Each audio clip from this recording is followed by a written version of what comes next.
चलिए आज आप लोगों को मैट्रिक्स और डिटर्मिनेंट्स, ये डिटर्मिनेंट्स चैप्टर में आपको पढ़ना है। डिटर्मिनेंट चैप्टर से 5 नंबर का क्वेश्चन इससे आपसे पूछा जाता है। तो देखिए आप लोग को ये वीडियो उसके लिए है जो फाइनल एग्ज़ाम देने वाला है, 2022 का फाइनल एग्ज़ाम देने वाले हैं, वैसे बच्चे के लिए खास करके हम बना रहे हैं ताकि वो 5 नंबर का क्वेश्चन उससे छूट ना सके। एक दिन पिछले क्लास से बताए थे, लीनियर LPP से बताए थे आप लोग को। तो आज देखिए आज हम आप लोग को डिटर्मिनेंट से बता रहे हैं। Problem based on solution of system of linear equation using inverse of matrix. क्या है? कहता है लीनियर इक्वेशन के आधार पर, इन्वर्स ऑफ ए मैट्रिक्स के आधार पर जो है से लीनियर इक्वेशन को सॉल्यूशन करना है। क्या? लीनियर इक्वेशन को सॉल्यूशन करने के लिए एक सिस्टम है। क्या ऐसा? देखिएगा, कहता है given system in the standard form AX बराबर क्या है B। यदि आपके पास में सिस्टम जो दिया हुआ रहेगा, इक्वेशन जो लीनियर इक्वेशन का फॉर्म जो रहेगा दिया हुआ, वो कैसा रहेगा? A1x plus B1y plus C1z is equal to D। बताइए AX is equal to B है कि नहीं? है ना। A और इंटू क्या हो गया X इज इक्वल टू क्या हो गया? B के स्थान पर क्या है? D1 है। तो इस फॉर्म पर यदि रहेगा तो उस स्थिति में आप कैसे सॉल्यूशन कीजिएगा? देखिएगा A1x plus B1y plus C1z is equal to D1 है, A2x plus B2y plus C2z बराबर क्या है? D2 है। उसी प्रकार से A3x plus B3y plus C3z is equal to D3 है। मतलब इस फॉर्म में आपको क्वेश्चन दिया हुआ रहेगा, आपको कहेगा कि इस लीनियर इक्वेशन को मैट्रिक्स मेथड से क्या करना है? सोल्व कर देना है। ठीक है, तो देखिएगा सबसे पहले क्या किया जाता है, माना जाता है कि एज क्या है, बी क्या है और एक्स क्या है इसमें। तो सबसे पहले ए को देखेंगे तो ए क्या होगा? तो एक्स का कोफिशिएंट, वाई का कोफिशिएंट और जेड का कोफिशिएंट जो होगा, तो एक्स और वाई का जो कोफिशिएंट होगा ये क्या हो गया? एक्स का कोफिशिएंट, ये वाई का, ये किसका हो गया? जेड का। तो एक्स, वाई और जेड का जो कोफिशिएंट होगा वही आपका क्या होगा? ए का वैल्यू होगा, अर्थात मैट्रिक्स ऑफ ए होगा, जिसको मैट्रिक्स ऑफ ए मानेंगे। ओके, तो A1 B1 C1 हो गया, A2 B2 C2 हो गया, A3 B3 और C3 हो गया। कन्फर्म। अब यहाँ पर B क्या होगा? तो देखिए जो बराबर में दिया हुआ है ना, वही आपका क्या होगा? B होगा। तो क्या होगा? D1 D2 और D3। X का वैल्यू क्या होगा? तो देखिए कैपिटल X को मान लिए क्या? X Y और क्या? Z। ओके, अब देखिएगा एक नोटेड पॉइंट है, इससे भी क्वेश्चन आपको बनाएंगे, लेकिन इससे पहले क्वेश्चन पूछा जाता है ऑब्जेक्टिव, इससे संबंधित क्वेश्चन ऑब्जेक्टिव को आप पूछता है। देखिएगा कहता है इफ यदि डिटर्मिनेंट्स ऑफ नोट्स में देखिएगा, इफ यदि determinants of A not is equal to 0, determinants of A not is equal to क्या है? 0, then the given system of equation is consistent. अर्थात कॉन्सिस्टेंट के मतलब हिंदी वाले बच्चे समझिएगा संगत। क्या होता है? संगत। अर्थात कहता है कि then the given system of equation is consistent होगा। कैसा होगा? कब? जब दिया गया डिटर्मिनेंट्स का वैल्यू, जो डिटर्मिनेंट्स का वैल्यू यहाँ से निकालें, जो मैट्रिक्स का निकालेंगे वैल्यू, उसको क्या निकालना है? डिटर्मिनेंट्स निकाल देना। और डिटर्मिनेंट्स का वैल्यू यदि 0 के बराबर नहीं आता है तो वैसे कंडीशन में इसको क्या कहा जाता है? कॉन्सिस्टेंट कहा जाता है, अर्थात हिंदी में इसको कहते हैं संगत। जो ऑब्जेक्टिव में क्वेश्चन पूछता दे देगा बीच ऑफ द कह देगा इक्वेशन आर कॉन्सिस्टेंट या नॉन इनकॉन्सिस्टेंट। तो आपको क्या करना होगा? इसको सबसे पहले आपको निकालना होगा। ठीक है ना। तो कैसे निकालेगा तो समझ में आ गया होगा कि क्या करेंगे? डिटर्मिनेंट्स निकालेंगे। डिटर्मिनेंट्स का वैल्यू यदि 0 के बराबर नहीं आता है, मतलब कोई भी वैल्यू आ जाता है, क्या आएगा? 1 आएगा, 2 आएगा, 3 आएगा, कोई भी कांस्टेंट वैल्यू आ जाता है, आपका मान आ जाता है, तो उस स्थिति में कहेंगे कि इसका वैल्यू जो होगा क्या होगा? कॉन्सिस्टेंट होगा, अर्थात क्या होगा? संगत होगा, है ना। और कैसा होगा? And has a unique solution, जिसका केवल एक हल होगा। क्या होगा? इसका एक हल होगा। यूनिक सॉल्यूशन मतलब एक हल होगा। ठीक है ना। तो एक हल होगा तो इसके लिए क्या होता है? देखिएगा थोड़ा सा यहाँ से कहा कि हल निकालने के लिए क्या करेंगे? X is equal to A inverse B का इस्तेमाल करेंगे। कैसे होगा? देखिए एक फॉर्म आपका क्या दिया हुआ है, फॉर्म आपका क्या दिया हुआ है समझिएगा। आपका फॉर्म जो दिया हुआ है ए एक्स बराबर क्या है? बी है। अब बताइएगा x बराबर है तो बी बाई ए यहाँ ला सकते हैं कि नहीं? अब ऊपर जाएगा तो क्या हो जाएगा? ए इनवर्स और इंटू क्या हो जाएगा? बी होगा ना। तो इस स्थिति में आप x का वैल्यू आप क्या कर सकते हैं? निकाल सकते हैं। x is equal to A inverse into B. अब ए इनवर्स का वैल्यू निकाल लेना है, इंटू क्या हो जाएगा? बी। दूसरा देखिएगा क्या है? इफ, ये भी क्वेश्चन पूछ देता है ऑब्जेक्टिव के लिए। ठीक है ना, तो इसको ध्यान में रखना है आपको। यूनिक सॉल्यूशन कब होगा, तो डिटर्मिनेंट्स ऑफ ए बराबर नॉट इक्वल टू 0 होगा, तो क्या होगा, यूनिक सॉल्यूशन होगा, और वह कैसा होगा, कॉन्सिस्टेंट होगा। ओके, अब देखिएगा डिटर्मिनेंट्स ऑफ, दूसरा नोटेड पॉइंट क्या है, इफ यदि डिटर्मिनेंट्स ऑफ ए बराबर 0 and adjoint of A into B बराबर not is equal to 0 then the given system of equation is inconsistent and has no solution. ठीक है, अर्थात समझिएगा, कहता है डिटर्मिनेंट्स ऑफ ए बराबर 0, डिटर्मिनेंट्स ऑफ क्या, ए बराबर 0, तब वह क्या होगा, इनकॉन्सिस्टेंट होगा। लेकिन इससे नहीं होगा, डिटर्मिनेंट्स ऑफ ए बराबर डिटर्मिनेंट्स ऑफ ए बराबर 0, तो क्या हो जाएगा, इनकॉन्सिस्टेंट। एक कन्फर्म नहीं है, यहाँ से निकालेंगे, यहाँ से निकालेंगे, क्योंकि यहाँ पर देखिएगा तीसरा पॉइंट आपका है कॉन्सिस्टेंट भी हो सकता है और इनकॉन्सिस्टेंट भी हो सकता है। किसके लिए, डिटर्मिनेंट्स ऑफ ए बराबर 0 के लिए। आइए समझिएगा, तो डिटर्मिनेंट्स ऑफ ए बराबर 0 है and adjoint of A into B बराबर नॉट इज इक्वल टू 0 है, then the given system of equation is inconsistent. तब इस स्थिति में क्या हो जाएगा, यह इनकॉन्सिस्टेंट हो जाएगा, अर्थात इसको बोलेंगे असंगत। क्या बोलेंगे, असंगत इसको बोला जाएगा। ओके, क्या बोला जाएगा, इसको असंगत कहा जाएगा, इनकॉन्सिस्टेंट। इनकॉन्सिस्टेंट कब होता है, एंड हैज नो सॉल्यूशन, जिसका एक भी सॉल्यूशन नहीं होगा, अर्थात इनकॉन्सिस्टेंट हो जाएगा, तो इसका एक भी हल नहीं होगा। ठीक है ना, तो याद रखिएगा कॉन्सिस्टेंट और इनकॉन्सिस्टेंट का डिफाइन क्या कहता है, वैसे सॉल्यूशन, मैट्रिक्स का वैसे सॉल्यूशन जिसका केवल एक या एक से अधिक हल होता है तो कॉन्सिस्टेंट कहलाता है, जिसका एक भी हल नहीं होता है क्या कहलाता है, इनकॉन्सिस्टेंट कहलाता है। ओके, जिसका एक हल हो या एक से अधिक हल हो क्या कहलाता है, कॉन्सिस्टेंट, और जिसका एक भी हल नहीं हो उसको क्या कहते हैं, इनकॉन्सिस्टेंट। तो देखिए नो सॉल्यूशन, तो ये क्या कहलाएगा, inconsistent. Unique solution, consistent. Okay, क्या हो जाएगा, कॉन्सिस्टेंट। समझिएगा, इस बात को पकड़िएगा। फिर क्या कहता है, क्वेश्चन पूछता है, ठीक है ना, पकड़ लीजिएगा इसको से ना, डिटर्मिनेंट्स का वैल्यू निकाल करके भी आपको पूछा जाता, निकाल करके आप बता सकते हैं। यदि 0 आ जाता है, क्या आता है, 0 आ जाता है तो कहे नॉट इक्वल टू 0 आता है तो कहते हैं कॉन्सिस्टेंट, और यदि 0 के बराबर आता है तो लगभग में माना जाता है इनकॉन्सिस्टेंट। ओके, अधिकांशतः माना जाता है। फिर देखिएगा तीसरा पॉइंट, कहता है डिटर्मिनेंट्स ऑफ ए बराबर 0 and adjoint of A into B बराबर भी 0, then the given system of equation is consistent. तब यह दिया गया फंक्शन क्या हो जाएगा, कॉन्सिस्टेंट भी होगा और क्या हो सकता है, इनकॉन्सिस्टेंट भी हो सकता है। कॉन्सिस्टेंट प्लस में इनकॉन्सिस्टेंट दोनों हो सकता है। If has infinite number of solution, और इसका अनगिनत हल हो सकता है, एक से इनफाइनाइट नंबर ऑफ सॉल्यूशन, इसका अनगिनत हल हो सकता है, इनफाइनाइट मेनी सॉल्यूशन इसका हो सकता है, मतलब एक से अधिक इसका हल हो सकता है। तब इसीलिए हम डिफाइन पहले बताए थे कॉन्सिस्टेंट और इनकॉन्सिस्टेंट के, कि क्या बताए थे कि कॉन्सिस्टेंट जिसका एक हल हो या एक से अधिक हल हो क्या कहलाता है, कॉन्सिस्टेंट कहलाता है, और जिसका एक भी हल नहीं हो वो क्या कहलाता है, इनकॉन्सिस्टेंट कहलाता है। ओके, तो इसीलिए इसको कॉन्सिस्टेंट भी कहा जाता है और इनकॉन्सिस्टेंट भी कहा जाता है। इसको पकड़ में आ गया होगा, तो समझ में बात आ गया कि इनकॉन्सिस्टेंट कब होगा और कॉन्सिस्टेंट कब होगा। तो डिटर्मिनेंट्स का वैल्यू भी निकाल करके आप डायरेक्ट निकाल सकते हैं, कॉन्सिस्टेंट, और नॉट इक्वल टू 0 आएगा तो कॉन्सिस्टेंट, और डिटर्मिनेंट्स ऑफ ए बराबर 0 आ जाएगा तो क्या कहेंगे, इनकॉन्सिस्टेंट। ओके, कोई दिक्कत। अब इसे देखिएगा क्वेश्चन, ऑब्जेक्टिव क्वेश्चन तो हो गया। अब इससे सब्जेक्टिव क्वेश्चन कैसे पूछा जाता है जरा समझिएगा, देखिएगा। इसी पर आधारित हम एक क्वेश्चन देते हैं आपको। देखिए,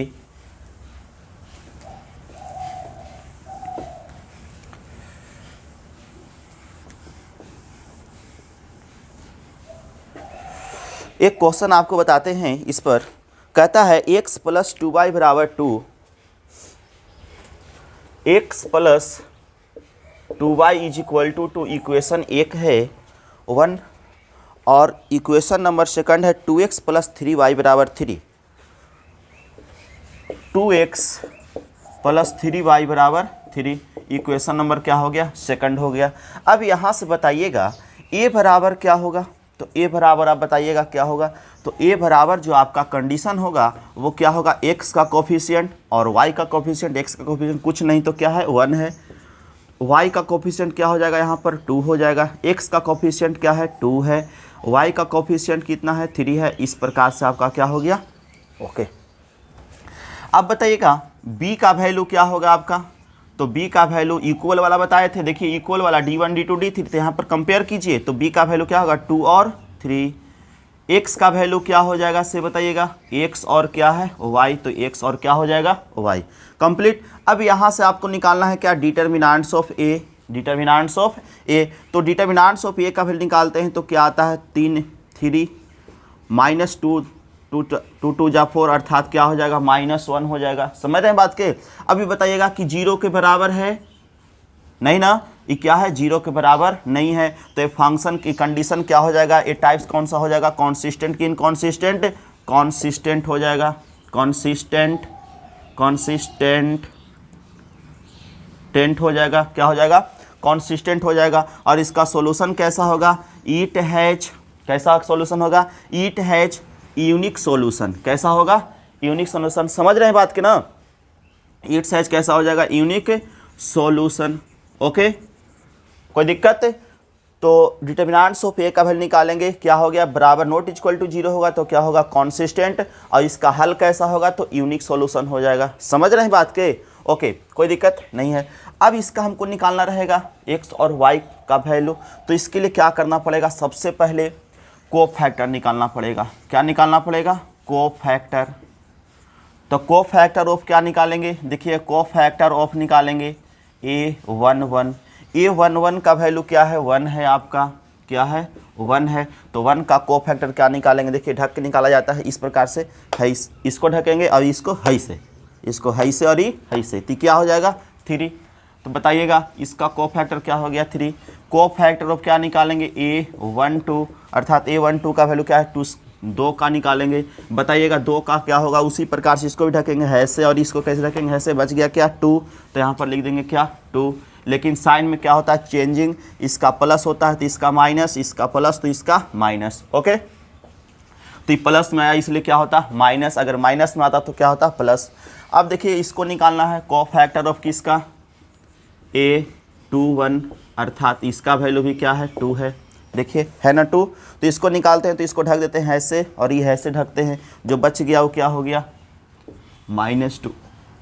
तीसरा देखते हैं, चौथा ये क्या है, कोफैक्टर ऑफ a22, इसका वैल्यू क्या है 3 है, तो है से और ये से ढकेंगे, इसका क्या है 3 है, तो क्या बच जाएगा 1। आपका निकल गया क्या कोफैक्टर, निकल गया ना, तो कोफैक्टर निकल गया। तो आप समझिएगा अब यहाँ से, तो कोफैक्टर निकला तो क्या हो जाएगा, देखिएगा लिखेंगे अब cofactor of A, cofactor of A. तो कोफैक्टर ऑफ ए, इसी का कोफैक्टर निकाल रहना है, क्या निकला 3 -2 -1। ओके, अब इसका एडजॉइंट पूछेगा, क्या पूछेगा एडजॉइंट निकालना है, तो एडजॉइंट ऑफ ए क्या हो जाएगा, तो याद रखिएगा जो कोफैक्टर ऑफ ए निकला उसी को क्या होता है ट्रांसपोज, क्या होता है उसका ट्रांसपोज। तो ट्रांसपोज कर देते हैं, तो रो का कॉलम में और कॉलम का रो में, आपको पता भी होना चाहिए क्योंकि आप एग्जाम देने जा रहे हैं, तो इस चीज़ को कंफर्म होना चाहिए क्योंकि आप पढ़े हैं। तो रो को कॉलम में और कॉलम को रो में, तो 3 क्या हो जाएगा -2, ई हो जाएगा यहाँ और ई चला जाएगा यहाँ, ई कहाँ जाएगा यहाँ -2 और 1 हो जाएगा। समझ रहे हैं बात के। तो हो गया एडजॉइंट ऑफ ए। अब आपको निकालना होगा इन्वर्स, निकालना होगा ए इन्वर्स। तो ए इन्वर्स बराबर क्या होता है 1 डिटर्मिनेंट्स ऑफ ए इंटू क्या होता है एडजॉइंट ऑफ ए होता है। बताइएगा 1 डिटर्मिनेंट्स ऑफ ए का वैल्यू कितना है -1 है। अब इसका वैल्यू क्या हो जाएगा 3 -2 और क्या हो जाएगा 1। क्या निकल गया ए इन्वर्स का वैल्यू निकल गया। अब आपको फॉर्मूला पर क्या कर देना है बैठा देना है, तो बैठा दीजिए। अब देखिए फॉर्मूला क्या है से, अब इसका फॉर्मूला जो है देखिएगा, इसका फॉर्मूला क्या होता है, इसका फॉर्मूला जो होता है x = होता है ए इन्वर्स इंटू क्या होता है b। अब देखिएगा ए इन्वर्स का वैल्यू क्या है आपका दिया हुआ है, तो ए इन्वर्स का वैल्यू आया है, देखिए इसमें गुना करेंगे तो -3 हो जाएगा, इसमें माइनस से गुना करेंगे +2 हो जाएगा, इसमें -1 से गुना करेंगे -2 हो जाएगा, इसमें गुना करेंगे तो -1 हो जाएगा। हो गया ना। अब b का वैल्यू बताइएगा क्या दिया हुआ है, देखिए दिया हुआ है 2 और कितना दिया हुआ है 3 दिया हुआ है ना।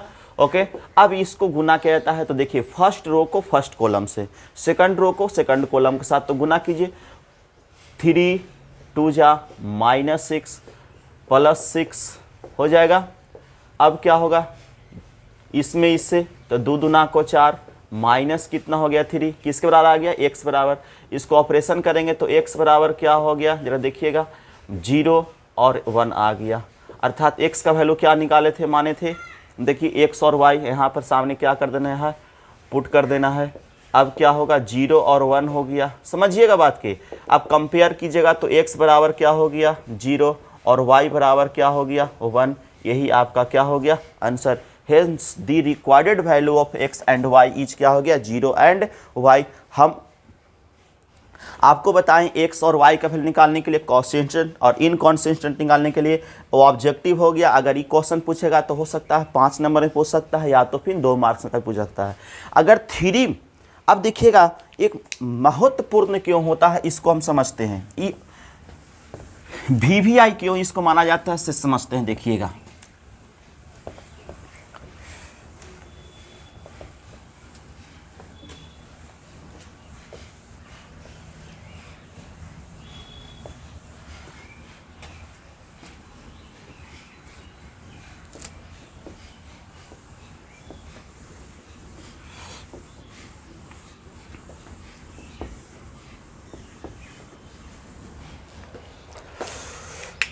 देखिए इसको VVI मानने का कारण क्या है, देखिए समझिएगा।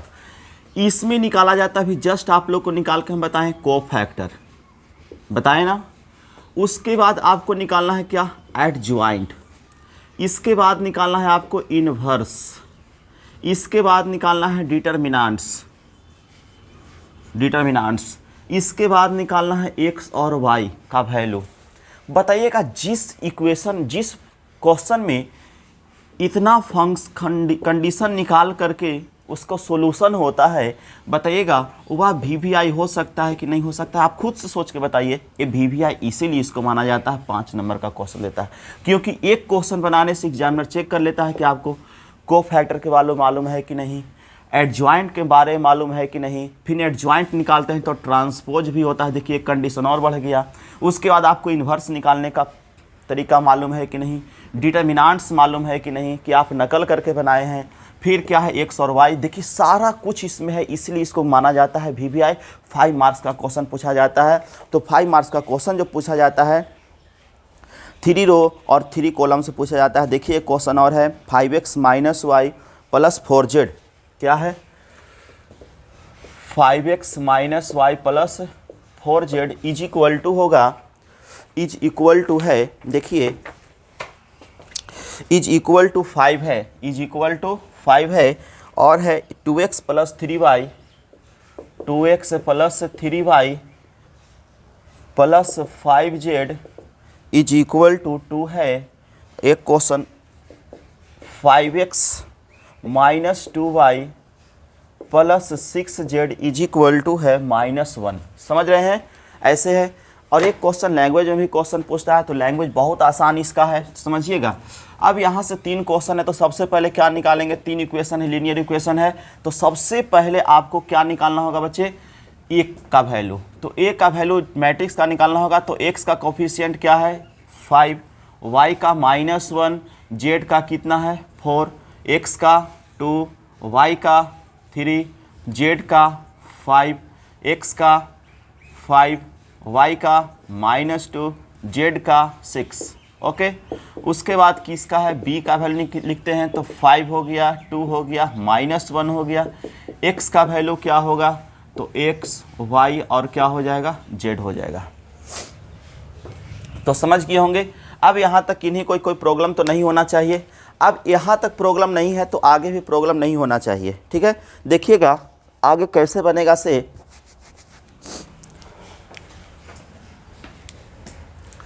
तो सबसे पहले आपको निकालना होगा यहाँ से डिटर्मिनेंट्स ऑफ a।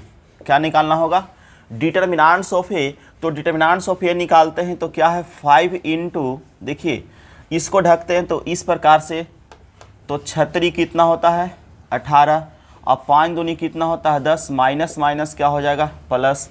अब इसको करते हैं 1 को लेते हैं तो माइनस माइनस क्या होता है +1 हो जाएगा। क्यों, क्योंकि इसका साइन ऑलरेडी माइनस होता है, इसका प्लस होता है, इसका क्या होता है प्लस होता है।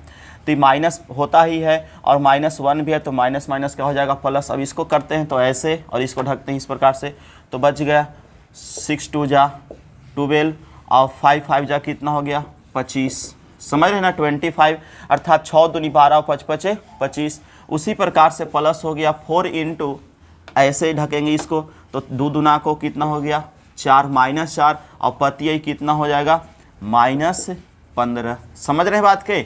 अब इस प्रकार से आपको क्या हो जाएगा 5 इंटू, जोड़ के देखिए 8 28 हो गया, प्लस 1 इंटू -13 हो जाएगा, होगा। उसके बाद क्या हो जाएगा 4 इंटू क्या हो जाएगा 15, 4 क्या हो जाएगा -19 हो जाएगा।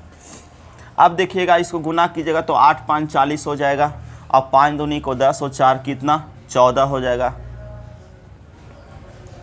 इसके बाद इसका क्या हो जाएगा -13, इसको गुना कीजिएगा तो क्या हो जाएगा 9 चौका 36 हो गया और 4 और 3 कितना हो गया 7 हो गया, है ना, माइनस में 9 चौका 36 और 4 और 3 7, ठीक है।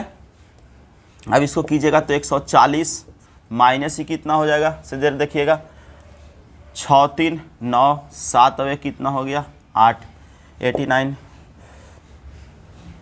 7 और 8 6 3 9, ठीक है।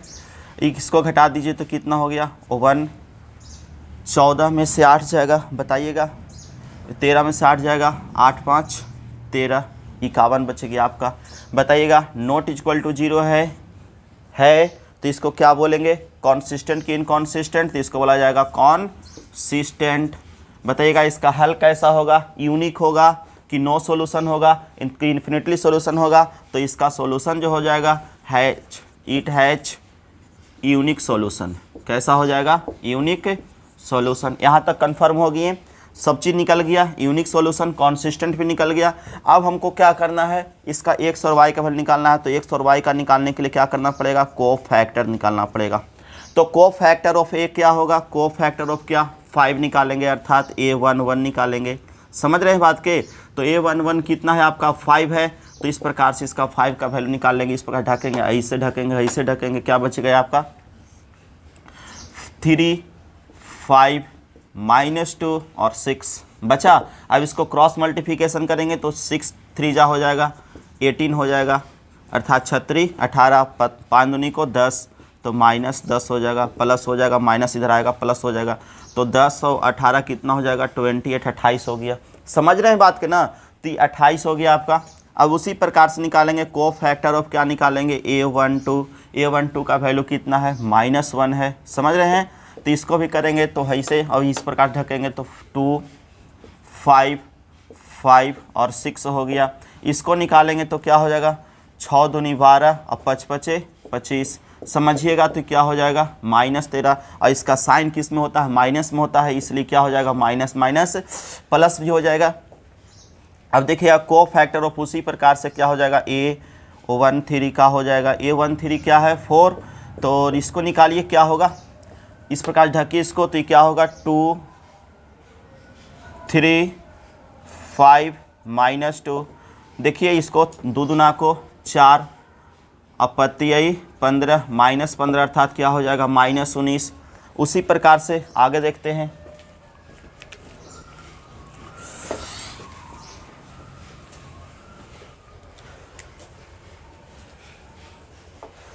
कोफैक्टर ऑफ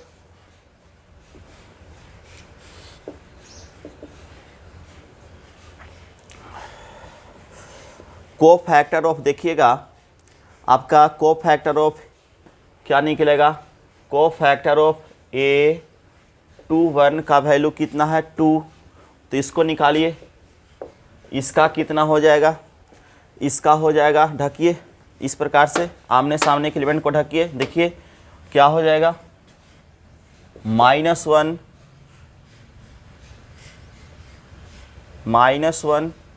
4 -2 और क्या होगा 6 हो जाएगा। देखिए इस प्रकार से ढक जाएगा, 2 को ले रहे हैं तो इस ढकेगा तो क्या बच -1 4 -2।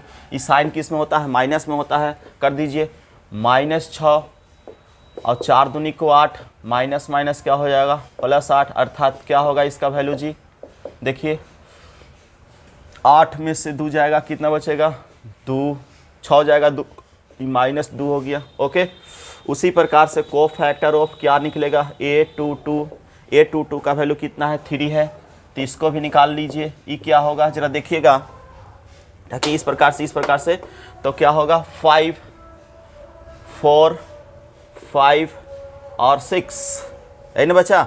देखिए 5 4 5 6 बच गया।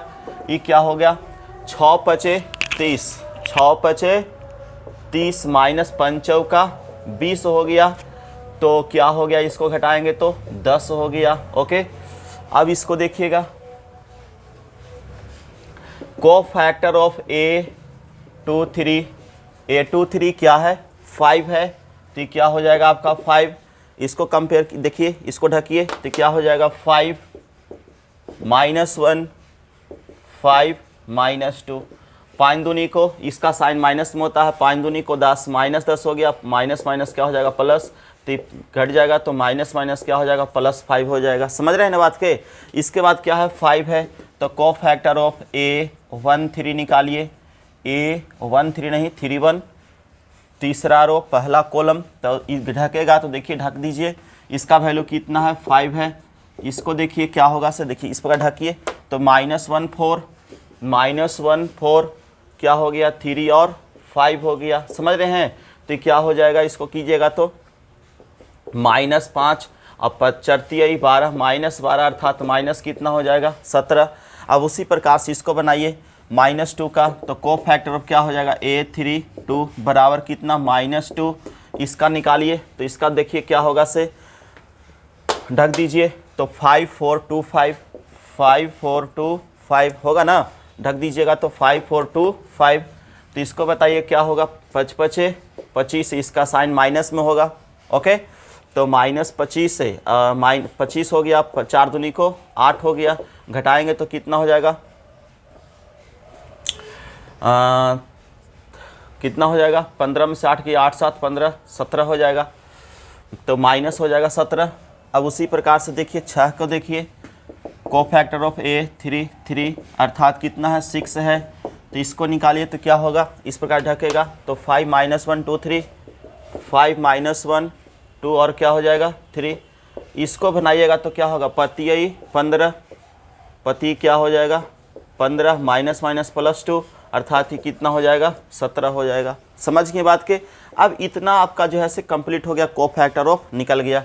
तो कोफैक्टर ऑफ निकालेंगे, अब क्या निकालेंगे cofactor of A, cofactor of A. तो कोफैक्टर ऑफ ए निकालेंगे तो कितना निकालेंगे 28 हो गया। सबको बैठा दीजिए, सजा दीजिए।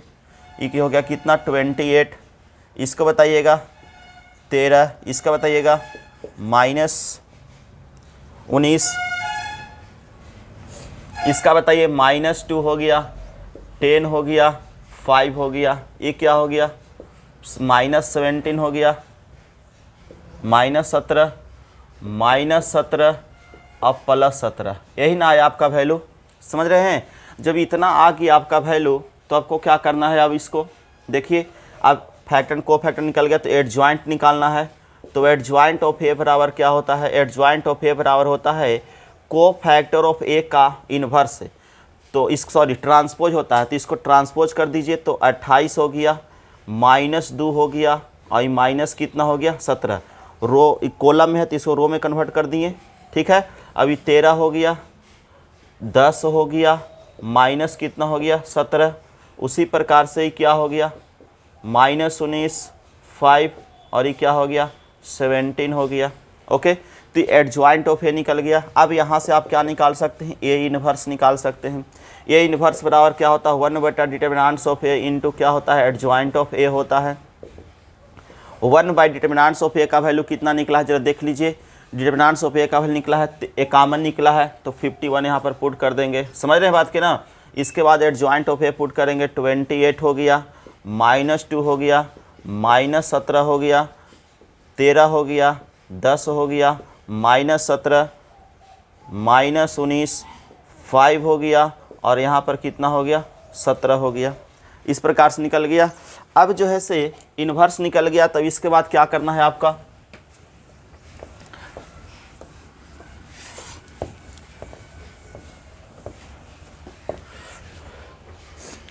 अब इन्वर्स निकल गया तो x का वैल्यू निकालना है, तो x इज इक्वल टू क्या होता है a इन्वर्स इंटू b।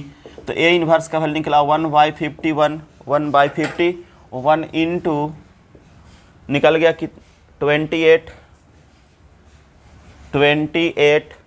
-2 -17 17 है ना, 13, फिर क्या है 10, उसके बाद -17, उसके बाद क्या है जी -19 है, उसके बाद 5 है, उसके बाद क्या है 17 है ना।